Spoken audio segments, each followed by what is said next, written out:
अस्सलाम वालेकुम नाजरीन। पाकिस्तान ख़बर डिजिटल के G20 स्पेशल प्रोग्राम के साथ मैं हूं खालिद भट्टी। आज हम बात करेंगे इंडिया में G20 सरबराही इजलास जो है उसका बाकायदा आगाज़ हो गया है, जो कल तक जारी रहेगा। कल शाम तक उसका एलामिया भी सामने आ जाएगा कि किन चीज़ों पर इतफ़ाक़ होता है और किन चीज़ों पर नहीं होता। लेकिन इस वक्त बहुत ज़्यादा हाइप है इस सरबराही इजलास को लेके इंडिया में, और मोदी सरकार भी इसको बहुत ज़्यादा प्रोजेक्ट कर रही है, सियासी तौर पर भी इसको यूज़ कर रही है। इसके ऊपर आज हम बात करेंगे। आज हमारे साथ मेरे साथ स्टूडियो में मौजूद हैं पाकिस्तान में बाएं बाजू के नामवर सियासतदान हैं, बहुत तवील अरसे से बाएं बाजू की सियासत से वाबस्ता हैं, अवामी दानश्वर हैं और सियासी तजिया निगार हैं। जनाब फ़ारूक तारिक साहब, बहुत शुक्रिया सर आपने हमें ज्वाइन किया। और इंडिया से वीडियो लिंक के ज़रिए हमारे साथ आज के प्रोग्राम में शरीक होंगे संखा बिस्वास साहब, जो कर्ज़े हैं उसके ऊपर कैंपेन है, एक आलमी कैंपेन है, इसका वो हिस्सा हैं। CATDM के इंडिया के चैप्टर को वो देखते हैं और उनकी बहुत गहरी नज़र है गुर्बत पे, कर्ज़ों पे और जो हुकूमती पॉलिसियाँ हैं जिसके नतीजे में जो है वो समाजी ऊंच नीच और समाजी तफरीक पैदा होती है और अदम मसावात जो है वो सोसाइटी में पैदा होती है।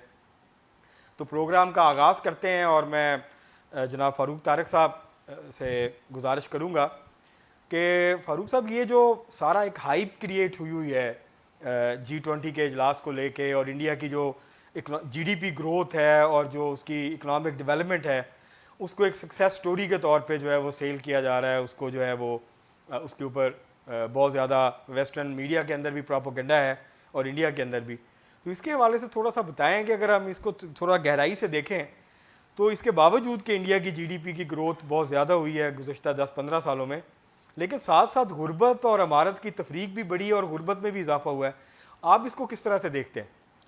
देखें, ये जो G20 का इजलास है, इसकी मोदी गवर्नमेंट ने पूरी सियासी तैयारी की है। पिछले पूरा साल पूरे इंडिया के अंदर एक कंपेन रही है, जैसे दुनिया भर की सारे जो सरबराहान हैं वो इंडिया आ रहे हैं और इंडिया को सल्तनत का जो है वो बादशाह बनाने की कोशिश कर रहे हैं, और इसको उन्होंने पूरे तरीके से सियासी इस्तेमाल किया है।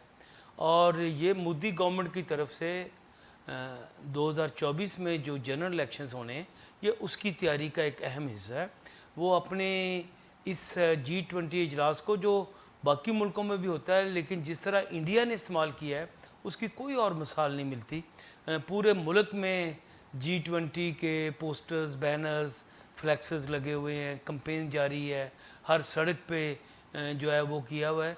लेकिन इसके मुकाबले में इंडिया के अंदर पहले C20 यानी जो सिविल सोसाइटी का ऑर्गेनाइजेशंस हैं उनका एक बेस था, लेकिन C20 को भी बीजेपी के सपोर्टर्स ने टेक ओवर कर लिया है।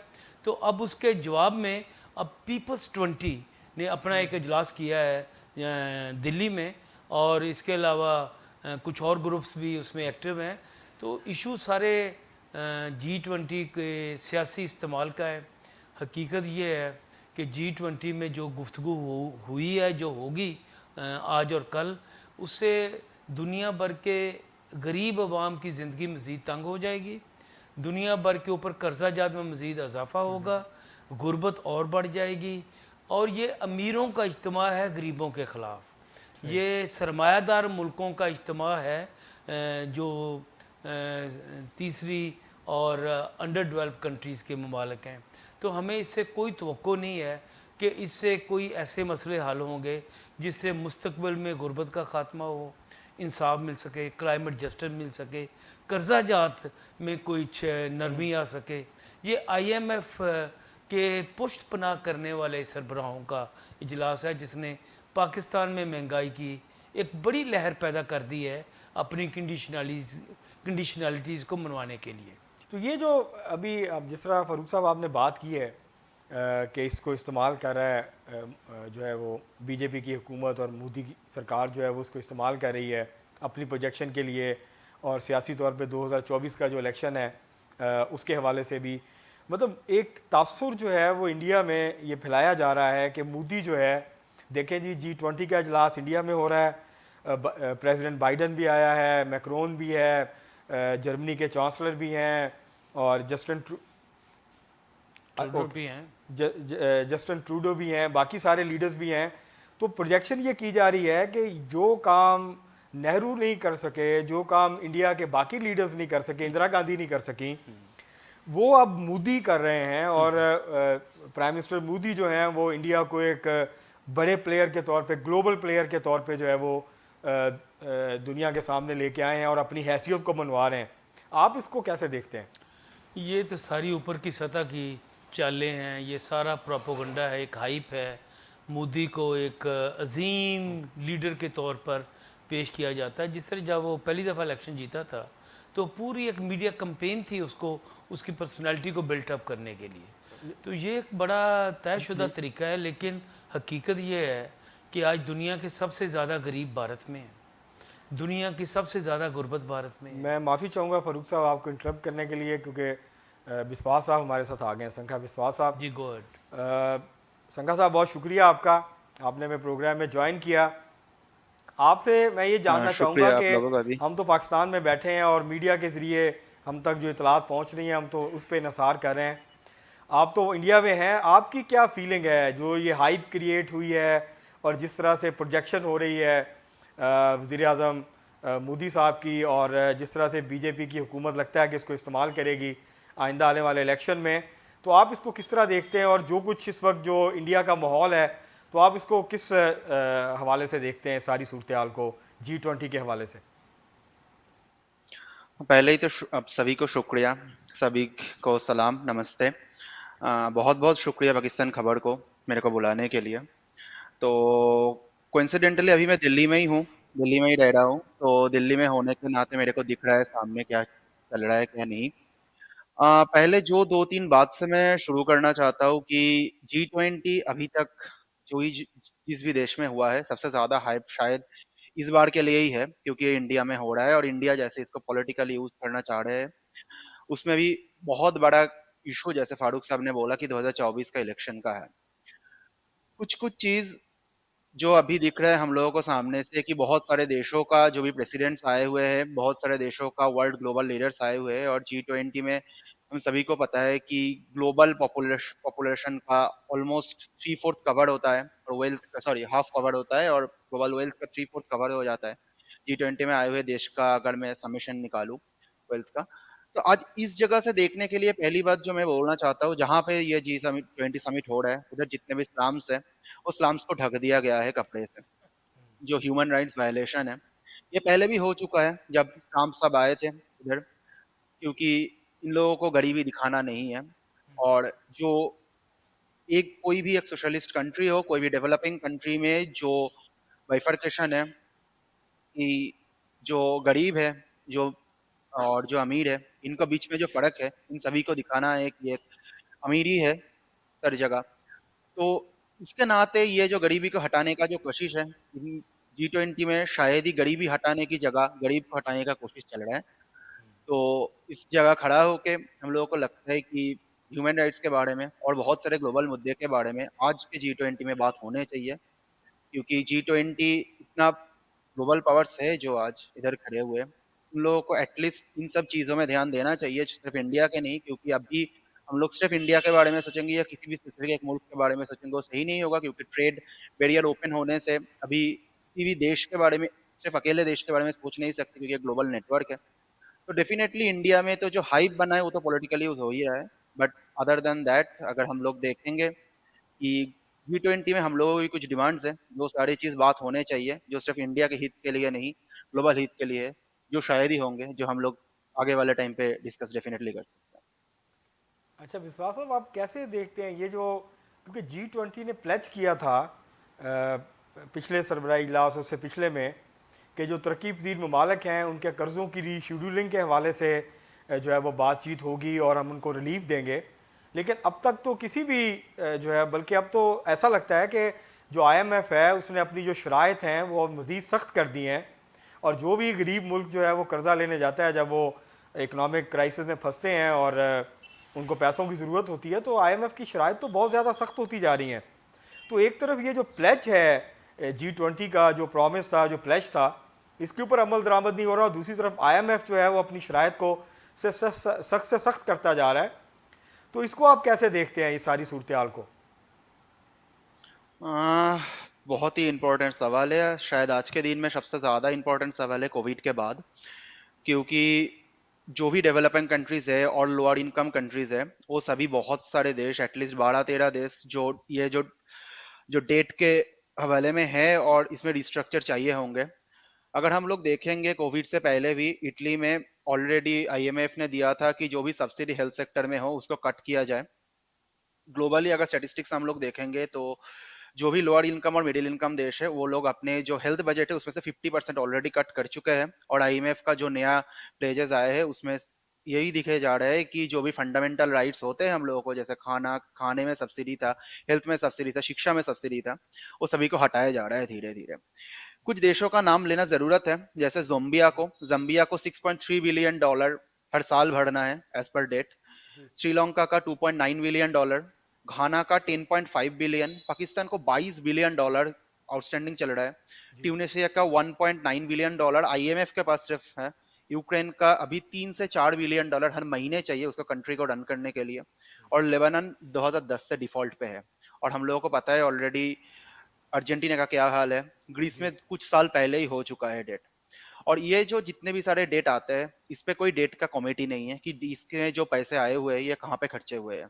आईएमएफ पे से जो डेट लिया हुआ है या वर्ल्ड बैंक से डेट लिया हुआ है वो गवर्नमेंट कहाँ खर्चा किया है, इसमें कोई कमेटी नहीं है कि जिसको इसका स्क्रूटिनी कर सके। सही तो इस चीज को नजर रखते हुए हम लोगों को यही लगता है कि इन सभी देशों में, specially Ghana, Sri Lanka, Zambia, even in Pakistan जो इतने बार आईएमएफ के पास जा चुके हैं, ये जो कर्जा लिया गया है पहले से, वो कर्जा सिर्फ गवर्नमेंट से नहीं जाते, हम जैसे आवाम लोग जो काम करते हैं उनके पॉकेट से ही जाते हैं, उन लोगों से ही जाते हैं, ये भरते हैं। सही और ये भरते हम लोगों का जो फंडामेंटल राइट्स होते हैं, खाने का, शिक्षा का, हेल्थ का, इन सभी से कट होके ही जाते हैं।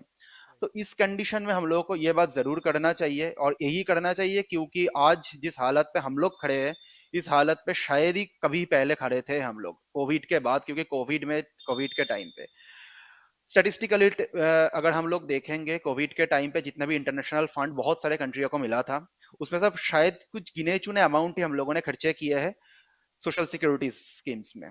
ज्यादा से ज्यादा वो हम लोगों ने डेट के नाते यूज किया कैपिटलिस्ट को, जो पूंजीपतियां है उन लोगों को दिए गए हैं, वो लोग की प्रोडक्शन चल सके। सही बट ऑन रियलिटी अगर हम लोग स्टेटिस्टिक्स देखेंगे, वो इंडिया का हो, पाकिस्तान का हो, बांग्लादेश का हो, या पूरा ग्लोबल का हो, तो उस टाइम पे जो स्टॉक मार्केट में या शेयर मार्केट में जो यूफोरिया दिखा गया था, उसमें बढ़ने लगे थे, सब कोई पैसे बना रहे थे, वो पूरे जो पैसे है वो इंस्टेड ऑफ हम लोग जो फंडामेंटल राइट्स है उसमें बिना खर्चे किए हुए हम लोग खर्चे किए थे अपने जो भी पूंजीपति है उनके लिए खर्चे किए गए थे।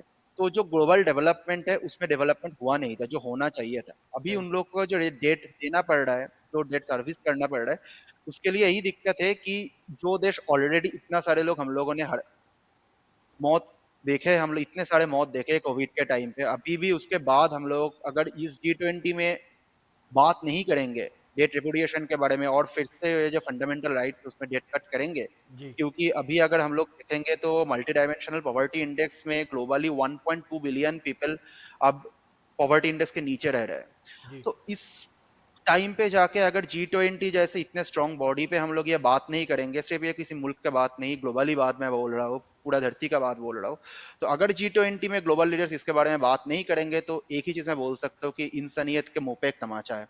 क्योंकि इंसानियत के लिए अगर बात कर रहे हो आप, तो debt repudiation is one of the most important agenda आज के टाइम पे। सही दुरुस्त।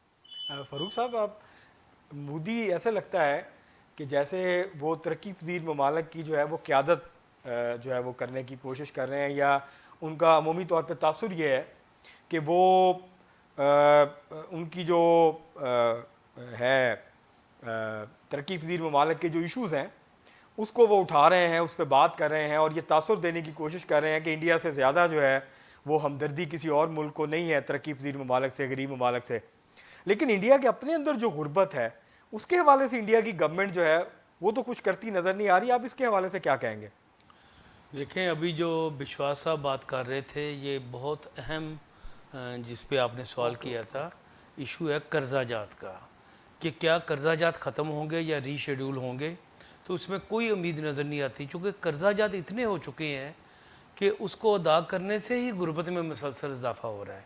और पाकिस्तान, श्रीलंका तो उसकी वाज़ेह मिसाल है, हालिया मिसाल है। इंडिया के अंदर अगरचे कर्ज़ों की ये सूरत हाल नहीं है जो पाकिस्तान और श्रीलंका के अंदर है, जो दिवालियापन एक हुआ और दूसरा दिवालियापन के करीब है। लेकिन इंडिया के अंदर भी गुर्बत उसी तरह ही है। मोदी ने अगर क़यादत करनी है तीसरी दुनिया के अवाम की, तो फिर गुर्बत के ख़िलाफ़ जंग करें। वो कर ही नहीं सकते, वो तो सरमायादारों का नुमाइंदा है। इंडिया एज ए कंट्री के तौर पे उनके साम्राज्य इंटेंशंस हैं। उनका जो रोल कश्मीर में रहा है, उनका जो रोल अपनी मिनॉरिटीज़ को दबाने में रहा है, जो मुसलमानों के साथ ज़्यादती हुई है, इसका मतलब ये नहीं है कि मैं कोई एंटी इंडियन बन के बात कर रहा हूँ। मैं समझ रहा हूँ कि इंडिया की जो हुकूमत है, हम इंडिया के लोगों से दोस्ती चाहते हैं, हम चाहते हैं कि बॉर्डर्स खुलें, हम चाहते हैं कि लोग एक दूसरे से मिलें, पीपल टू पीपल कांटेक्ट हो, और कर्जा जात के ख़िलाफ़ हम मुश्तरका जद्दोजहद करें। जो CADTM का एक अहम जो है वो नुक्ता है, और उसके अलावा APMDD एक और तंजीम है, वो भी इसी पे काम कर रही है। कल हमने लाहौर में मुजाहरा किया था G20 के मौका पर, जिसको आज पाकिस्तान के तमाम बड़े अखबारों ने सरे फ्रंट पेज पे शाया किया है। और हमारा उसमें मुतालबा मेन था कि फॉसल फ्यूल की सब्सिडीज़ को ख़त्म करें। ये जो तेल से, गैस से, ऑयल से और कोयले से बिजली बनाते हैं, ये ख़त्म करें, इसको सब्सिडीज़ मत दें। सबसे ज़्यादा सब्सिडी तो इस शोबे में जा रही जो एनर्जी प्रोडक्शन में है। हमारा कल मुतालबा था कि कर्जा जात ख़त्म करें पाकिस्तान जैसे मुल्क के, और हम इनको कहते हैं क्यों, पाकिस्तान के अंदर गुर्बत पहले ही बहुत ज़्यादा है, आप ऊपर से पूरा जोर लगा के पाकिस्तान के लोगों पर बिजली के बिलों का जो बोझ डाला है, ये कभी तारीख में इतना नहीं हुआ था कि 20,000 तनख्वाह है, 25,000 आपकी बिल आ गया बिजली का। आज पूरा पाकिस्तान उबल रहा है बिजली के बिलों के ख़िलाफ़, बेसिकली IMF के ख़िलाफ़, बेसिकली G20 की इन पॉलिसियों के ख़िलाफ़ पाकिस्तान के लोग एहतजाज कर रहे हैं। तो मोदी साहब की जो क़यादत है वो सरमायादार तबकात के लिए है, वो आम लोगों के लिए हो नहीं सकती।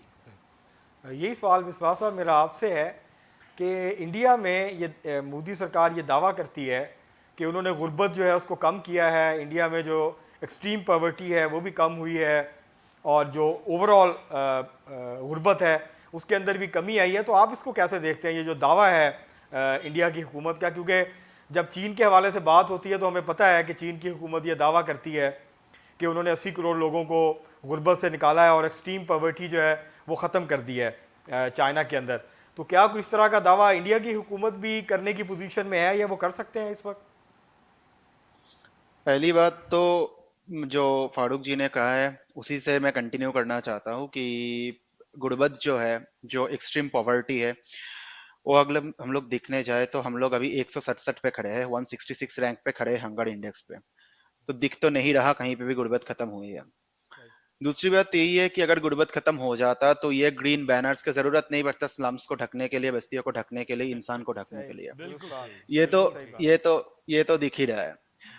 दूसरी बात यही है, गुर्बत के नाते जो भी देश बात कर रहे हैं अभी, वो चीन हो, भारत हो, पाकिस्तान हो, या कोई भी किसी भी मुल्क में किसी भी गवर्नमेंट को पकड़ लो, कोई भी बात कर रहे हैं, तो ग्लोबली अगर हम लोग देखें, इतने बड़े बड़े जॉब कट्स हुए हैं, इतने जो सोशल सिक्योरिटी इसके जगह में कट किए गए हैं बजट पे, इससे तो गुर्बत खत्म हो नहीं सकते, हिस्टोरिकली कभी हुए भी नहीं थे। इंडिया में बहुत दिन से मूवमेंट चल रहा है, अभी कुछ दिन पहले किसानों का मूवमेंट चला। जी किस आप अगर अभी देखेंगे तो अभी मजदूरों का मूवमेंट चल रहा है, स्टूडेंट मूवमेंट तो बहुत बड़ा मुद्दा है अभी इस जी टाइम पे, क्योंकि स्टूडेंट्स जो है जो हायर एजुकेशन के लिए जा रहे हैं PhD में या मास्टर्स में, उन लोगों को फेलोशिप मिल ही नहीं रहा। तो ऐसे तो गुर्बत खत्म कभी होता नहीं है, ना होगा कभी पे। हाँ, गुर्बत जरूर खत्म हुआ है, अदानी जी का खत्म हुआ है लास्ट 7 8 10 सालों में, सही जरूर कहा अंबानी जी का जरूर हुआ है। बट अगर आप कॉमन मास में बोलेंगे तो डेफिनेटली नहीं हुआ है। और ये होने मतलब अभी जो ये G20 हो जाए या कुछ भी हो जाए, इससे तो कुछ हल निकलने वाला है नहीं। मैं एटलीस्ट आज तक का जो न्यूज है, आज तक का जो मीडिया में न्यूज आ रहे हैं, उसमें तो कुछ इसके बारे में डिस्कस हुआ नहीं है। जी G20 का जो टैग था, रिकवर टुगेदर रिकवर स्ट्रॉन्गर, ये रिकवरी किसके लिए है, पूरा देश के लिए या गिने चुने कुछ मुट्ठी भर लोगों के लिए, ये तो देखना पड़ेगा। बट ये सच है कि इंडिया का 1% के हाथ आज देश का 70% के ऊपर का प्रॉपर वेल्थ है, और बाकी 99% के पास 30% है। तो ये तो सच है, ये स्टेटिस्टिक्स है। मानो सही या बात। ना मानो, गुर्बत तो ऐसे खत्म नहीं होता। मीडिया बहुत कुछ बोल रहा है, हाइप तो उठा है, बट रियलिटी यही है कि आज तक के न्यूज तक तो गुड़बत खत्म होने के लिए G20 का कोई कोई अपडेट तो अभी तक नहीं आया। फारूक साहब, आप ये जो अभी मोदी हुकूमत जो कुछ कर रही है, और ख़ास तौर पे आपने जैसे बात की मुसलमानों के हवाले से भी, ओवरऑल इंडिया में रिलीजियस मिनॉरिटीज़ के हवाले से, तो ये जो मतलब ना तो इसके ऊपर कोई तनकीद हो रही है, ना इसके ऊपर कोई ज़्यादा बात हो रही है कि ये जो कुछ मोदी सरकार इंडिया में कर रही है अकलीतों के साथ और बाकी लोगों के साथ, और एक हिंदुत्व का जो एजेंडा है जिस तरह से आगे बढ़ा रही है उसको, तो आप क्या समझते हैं कि ये जो इंडिया के अंदर जीडीपी ग्रोथ है, उसकी जो मार्केट बड़ी हो रही है, और जो सरमायादाराना थोड़ी बहुत तरक्की हुई है पिछले गुज़श्ता अरसे में, तो सारी दुनिया जो है ख़ास तौर पे ग्लोबल पावर्स जो हैं वो हर चीज़ को ओवरलुक करने के लिए तैयार हैं, इंसानी हकूक़ की खिलाफ वर्जी को भी ओवरलुक करने के लिए तैयार हैं, वो इंडिया के अंदर जो बाकी इश्यूज़ हैं उनको भी ओवरलुक करने के लिए तैयार हैं। मतलब मुझे बड़ा हैरत होती है इस बात पे कि बहुत ज़्यादा इस पे बात नहीं होती जो ज़ात पात का निज़ाम है, क्योंकि इंडिया सेकुलर भी है, इंडिया दुनिया की सबसे बड़ी जमहूरियत भी कहलाता है, लेकिन इसके बावजूद जो है वो ज़ात पात का एक निज़ाम जो है वो वहाँ पे मौजूद है, और इससे ज़्यादा शायद ज़ालमाना और इस्तिसाली जो है तबकाती निज़ाम शायद ही दुनिया में कहीं और एग्जिस्ट करता हो। सरमायादारी का अपना इस्तेसाल अपनी जगह है। तो आप इसको कैसे देखते हैं, ये सारी जो सिचुएशन है? देखें, ये जियो पॉलिटिक्स है। चीन और अमेरिका के दरमियान जो एक जंग जारी है, जिसकी मुख्तलिफ़ शक्लें हमारे सामने आ रही हैं, उसमें भारत को जो साम्राज्यी ममालिक हैं वो उसको अब सामने लाने की कोशिश कर रहे हैं। भारत को इस तरह पेश किया जा रहा है जिस तरह कभी चीन को ये सरमायादार मुल्क पेश कर रहे थे। पूरी दुनिया की इन्वेस्टमेंट 90s में और 80s में चीन की तरफ जा रही थी, और 70s और 80s में ये इन्वेस्टमेंट जो है ये जो टाइगर्स कंट्रीज़ हैं, जो एशियन ईस्ट एशियन कंट्री, उनकी तरफ जा रही थी। तो अब शिफ्ट हो रही है आलमी सतह पर, जो इन्वेस्टमेंट की डायरेक्शन है वो चीन से भारत की तरफ शिफ्ट हो रही है। तो भारत को नीट एंड क्लीन भी दिखाना है, भारत को एक जो बड़ी जमहूरियत भी दिखाना है, भारत में एक उम्दा क़यादत का तस्वर भी पेश करना है। तो ये जो जियो पॉलिटिक्स है इस वक्त चीन और अमेरिका के अंदर, उसमें भारत अपना जो है वो कोशिश कर रहा है कि किसी तरीके से मैं मैक्सिमम बेनिफिट हासिल कर सकूं। और सरमायादार आलमी सतह पर वो किसी एक मुल्क के लिए नहीं है, वो सिर्फ अपने मफाद के लिए और अपने पैसे के लिए काम करते हैं। तो साम्राज्यी मुल्कों की जो डायरेक्शन जो इस वक्त नज़र आ रही है, उसका एक इज़हार जब मोदी गए थे अमेरिका, तो वहाँ पे जो उनको रिसेप्शन मिला है वो शायद किसी और रहनुमा को इस तरह का रिसेप्शन ना मिला हो। तो बाइडन मोदी जो इस वक्त दोस्ती है, उससे पहले ट्रंप और मोदी की जो दोस्ती है, उसमें हमें नज़र आता है कि अमेरिका खुलकर जो है वो बता रहा है चीन को, हम तुम्हारे किनारे पे बैठे हैं जी। और हमें तुम्हें देखेंगे, और ये है भारत जिसको हम तामीर करेंगे। तो ये जियो पॉलिटिक्स है जिसकी बेस पे भारत जो है वो अपना मफाद हासिल करने की कोशिश कर रहा है। संख्या बिस्वास साहब, हमारे पास अब वक्त थोड़ा है, तो आप मुख्तसर अगर हमें बता सकें, क्योंकि ये ख़बरें आ रही हैं कि दिल्ली से ना सिर्फ ये है कि बंदरों को निकाला गया पहले G20 इजलास के लिए, फिर जो है वो गालबन कुत्तों की भी पकड़ दकड़ हुई जो कि गलियों में फिरते थे, और उसके बाद सुना है कि बहुत सारे लोगों को निकाला गया और बॉर्डर्स बंद किए गए, जो लोग आते थे मजदूरी करने उनको भी आने नहीं दिया जा रहा। क्या इसमें सच्चाई है या ये महज एक प्रोपोगंडा है, या इसमें हकीकत भी है, ये जो कुछ खबरें बाहर आ रही हैं इस हवाले से? तो पहले तो यही बोलना चाहता हूँ कि जो हमें दिख रहा है अभी दिल्ली में रहते हुए, वो ये सभी सच है।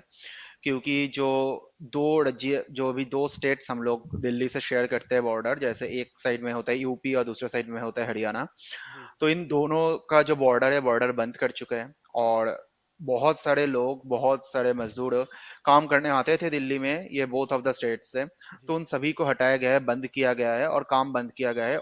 कॉर्पोरेट जितने भी ऑफिस है, कॉर्पोरेट ऑफिस को बंद किया गया है। हम लोग भी घर से ज्यादा लोग काम काम कर रहे हैं। स्कूल्स जितने भी थे, स्कूल्स को छुट्टी दी गई है। बताया गया है कि आज नेशनल मतलब स्टेट हॉलीडे है G20 के नाते। और बहुत सारे जगह जहाँ पे बहुत गरीब गरीब तबके में भी सबसे नीचे रहने वाले जो लोग रहते थे, उन लोग भी हटाया गया, उन लोगों का घर तोड़ा गया जितने भी थे। और ह्यूमन राइट्स वायलेशंस तो है ही, बट इसके बारे में कोई बात नहीं कर रहा ज़्यादा से ज़्यादा। बहुत ही कम कुछ कुछ मीडिया चैनल्स बात कर रहे, बट उसका भी अगर गिने चुने कुछ ही मीडिया चैनल्स बात कर रहे इसके बारे में। बट ये तो सच है, सच है, दुख भरी है बट सच है। सही, बहुत शुक्रिया आपका। फ़ारूक तारक साहब, ये जो G20 का इजलास ख़त्म हो जाएगा कल, एलामिया भी आ जाएगा सामने, और ग़ालिबन ये कहा जा रहा है कि शायद इत्तेफाक ना हो सके बहुत सारी चीज़ों के हवाले से, जैसे यूक्रेन की जंग है और जो इश्यूज़ हैं जिसका इस वक्त सामना है, एनवायरनमेंट के हवाले से भी, शायद जो क्लाइमेट चेंज के हवाले से। तो मतलब जो प्लेज किया था G20 ने कि हम जो है वो क्लाइमेट चेंज के हवाले से गरीब ममालिक को सपोर्ट करेंगे, तरक्की पज़ीर ममालिक की मदद करेंगे, तो उसके हवाले से भी अभी तक कोई अमली तौर पे कदम सामने नहीं आया। तो ये जो ऐलानात हैं, ये अमली इकदामात में आपको कोई तब्दील होते हुए नज़र आते हैं, या महज ये नशिस्तन बर्खास्तन और गुफ्तगन और फिर चले जाते हैं सब लोग, और फिर शायद उनको याद भी नहीं रहता कि वो किसी एजेंडे पे इकट्ठे हुए थे, और फिर ये गरीब लोग जो हैं वो अपनी ज़िंदगी जो है वो जीने की कोशिश में लग जाते हैं, और लीडर जो है वो भूल जाते हैं कि उन्होंने क्या वादे किए थे और क्या प्लेजेस की थी। तो आप इसके हवाले से क्या कहेंगे? देखें, जो इस वक्त सबसे बड़े चैलेंजेस हैं दुनिया में, वो क्लाइमेट जस्टिस का इशू है, इनक्वालिटीज़ का इशू है। वहाँ पे रियासतों का बढ़ता हुआ पुरतशद्दद रवैया जो है, वो भी एक बहुत बड़ा इशू है इस वक्त। राइट टू डिसेंट का बहुत बड़ा इशू बन चुका है बहुत सारे मुल्कों में। इन इश्यूज़ पर तो G20 कोई बात भी नहीं कर रही, और इन पे कोई इनका एग्रीमेंट भी नहीं होगा। क्लाइमेट के इशू पे इन्होंने वादा किया था, एक जो कॉप हुई थी उसमें, कि हम जो है वो 100 अरब डॉलर सालाना जो है वो दिया करेंगे क्लाइमेट के चैलेंज को। ये पेरिस एग्रीमेंट था, लेकिन वो पूरा नहीं हुआ। फिर मैं COP27 में शरीक था शर्म अल शेख में, जो पिछले साल मिस्र में हुआ। वहाँ पे हमारे मुज़ाहरों के बाद और प्रेशर के बाद ये तय हो गया था कि लॉस एंड डैमेज का मुआहदा हुआ कि जिस मुल्क का नुकसान हुआ वो दिया जाएगा। फिर एक अजलास हुआ जिनेवा में, 10 अरब डॉलर पाकिस्तान को देने का वादा हुआ, तो वो एक टेढ़ी पैसा नहीं पाकिस्तान को मिला।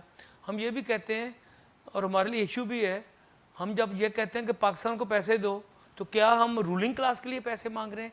ये बिल्कुल नहीं। हम उसी सांस में ये कहते हैं जो पैसे जिस मकसद के लिए आए हैं उसी के लिए सर्व किए जाए। अगर रिहेबिलिटेशन के लिए कुछ पैसे आए हैं, कल हमने डिमांड किया है, जो आज डॉन की फ्रंट पेज खबर है, कि हम कह रहे हैं कि पाकिस्तान का 40 अरब डॉलर का नुकसान हुआ पिछले साल के जो तबाहकुन सैलाब और बारिशों से, वो पूरा किया जाए। G20 वो पहले पूरा करे, पाकिस्तान के कर्जा जात ख़त्म करे, लोगों को सांस लेने का मौका दिया जाए।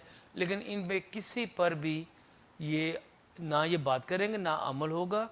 ये सरमायादार मुल्कों का एक इज्तिमा है, इसमें ये एक दूसरे से बहुत सीखते हैं। सीखते ये हैं कि किस तरह और गुर्बत फैलानी है, किस तरह अपने तबके को मज़ीद और अमीर करना है, किस तरह क्या तरीक़ाकार इख्तियार किया पाकिस्तान के अंदर लोगों को चुप कराने का।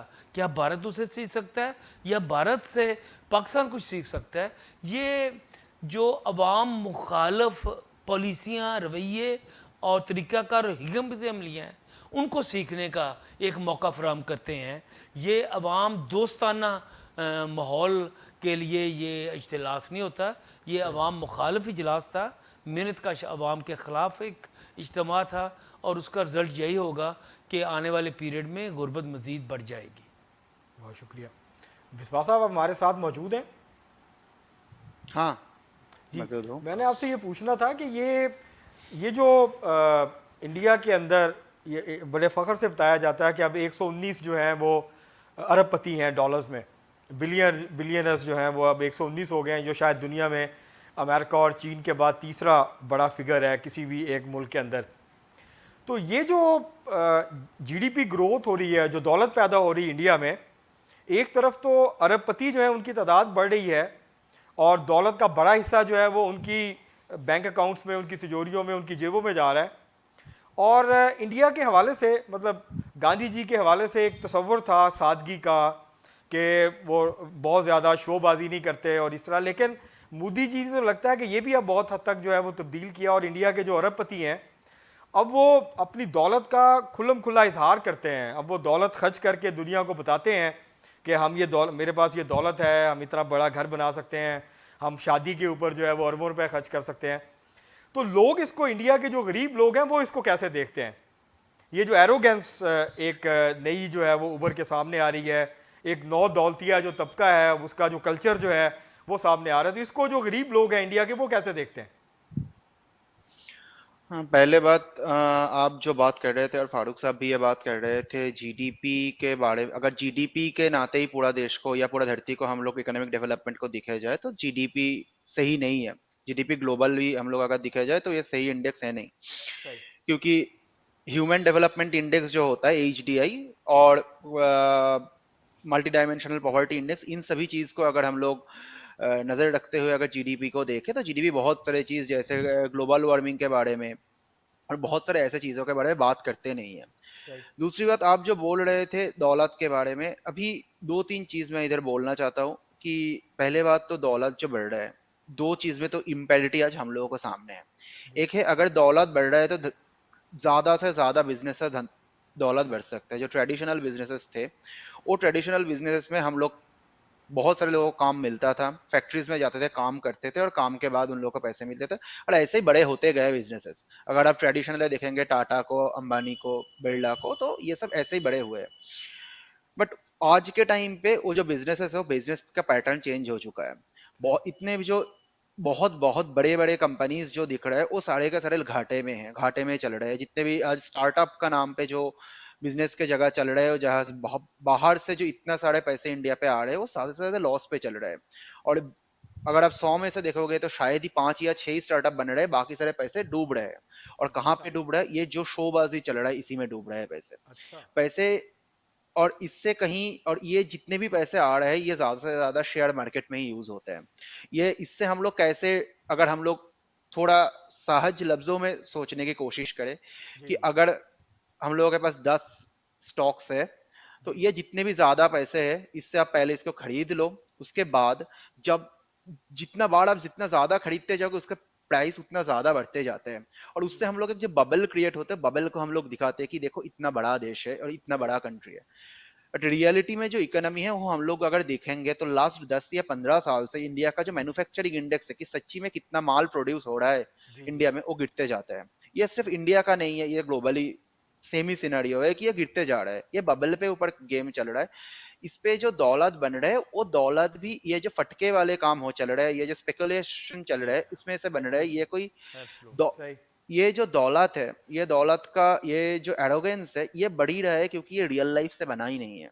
अगर आप मिट्टी से जुड़े हुए हो, अगर आप अवाम से जुड़े हुए हो, अगर आप इंसानियत से जुड़े हुए हो, उसके अगर डेली टू डेली लाइफ के बारे में आपको पता है तो ये एरोगेंस आते नहीं है। क्योंकि गरीब लोग जो मर रहे हैं उसको देखते हुए आपके अंदर ये एरोगेंस आएंगे ही नहीं अगर आप इंसान हो तो।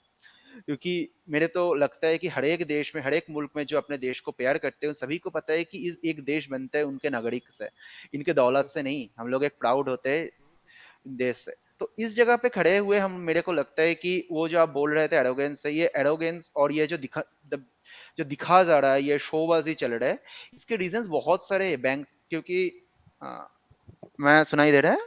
जी जी। जी। जी। जी। जी, आप बोलिए, आपकी आवाज़ आ ओके। रही है। सो सो आज जो चल रहा है वो किसके पैसे से चल रहा है? इतना सारा जो डेट के बारे में हम लोग आज बात कर रहे थे, इतने कंपनी के पास इतने लाखों करोड़ों का डेट है, कॉमन पीपल का पैसा है। आपको शायद पता है यस बैंक कुछ दिन पहले डूब गया था और बहुत सारे बैंक है, पीएमसी बैंक्स कुछ दिन पहले डूब गए थे। और जो डेट इंडेक्स वो दिन दिन बढ़ रहा है और इसी के पैसे से ये शोबाजी चल रहा है। तो आज का जो एरोगेंस है वो तो कॉमन पीपल के नाम पे है और इसको गवर्नमेंट प्रमोट कर रही है, जो बहुत दुखदायक चीज है।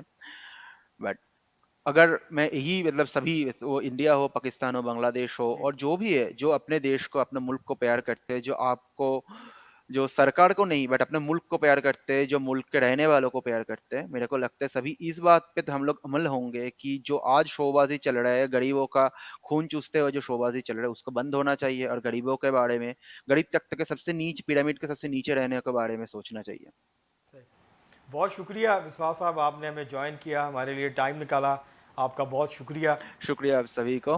फ़ारूक साहब, अब हम अपने प्रोग्राम के अख्ताम की तरफ बढ़ रहे हैं। अगर आप एक आध मिनट में हमें बता सकें कि ये जो दुनिया के अंदर हर दफ़ा अक़वाम मुत्तहिदा दादोशुमार जारी करता है कि दुनिया की जीडीपी जो है वो इतनी बढ़ गई है, इतनी दौलत पैदा हुई है।